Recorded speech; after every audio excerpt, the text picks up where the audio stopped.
Lorsque vous allez faire votre exercice d'exposition, votre thérapeute va vous encourager à remplir un tableau d'enregistrement des expériences comportementales, c'est-à-dire consigner par écrit votre expérience, ce que vous avez fait, ce que vous prédisiez, qu'est-ce qui s'est passé, et ensemble discuter de ce que vous avez appris. Comme par exemple, un de mes patients a fait un sondage auprès de 2 de ses amis. Il croyait qu'il n'était pas attirant pour la gente féminine. Et son expérience a été de demander qu'est-ce qui est attirant chez un garçon? Comment me vois-tu? Sa prédiction, c'était que les gens croiraient qu'il est gentil, mais il n'y avait pas de potentiel amoureux. Et il y croyait à 90. 100 étaient complètement certains. Donc, il a demandé à 2 de ses amis. La première lui a dit: tu es attirant, tu es énergique, tu te fais remarquer, tu es sensible, à l'écoute, tu fais attention aux autres. La deuxième personne lui a dit qu'il était unique. Elle ne comprenait pas pourquoi il était seul. Il avait des beaux yeux et un grand sourire.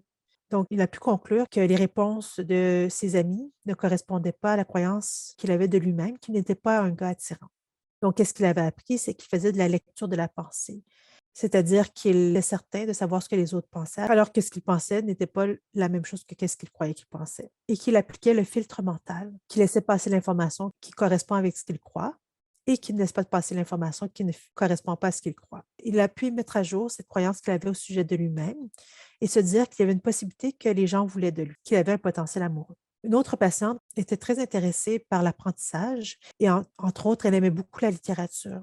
Elle craignait beaucoup de s'inscrire à des cours comme ça parce qu'elle se disait que si elle lisait ses poèmes devant le groupe, elle allait rougir et qu'on allait rire d'elle. Elle croyait à 99 qu'elle allait rougir et 100 qu'on allait rire d'elle.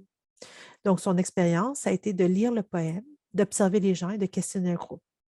Avant qu'elle fasse l'expérience, ce qu'on a fait ensemble, c'est que j'ai fait un sondage auprès de 10 personnes en leur demandant quelle serait votre réaction si vous voyez quelqu'un qui lit un poème devant la classe et qui rougit. Auriez-vous tendance à rire d'elle? 10 sur 10 personnes ont dit qu'ils n'en feraient pas de cas et que certaines personnes voulaient même aller aider cette personne-là. Certaines disaient également qu'elles s'identifiaient à cette situation puisqu'elles-mêmes étaient anxieuses dans des situations sociales lorsqu'elles devaient faire des présentations. Donc, après avoir fait le sondage, la patiente a eu assez de courage pour faire la présentation devant la classe, pour lire le poème devant le groupe. Le résultat, c'est qu'elle n'avait pas rougi autant qu'elle le croyait et personne n'avait ri.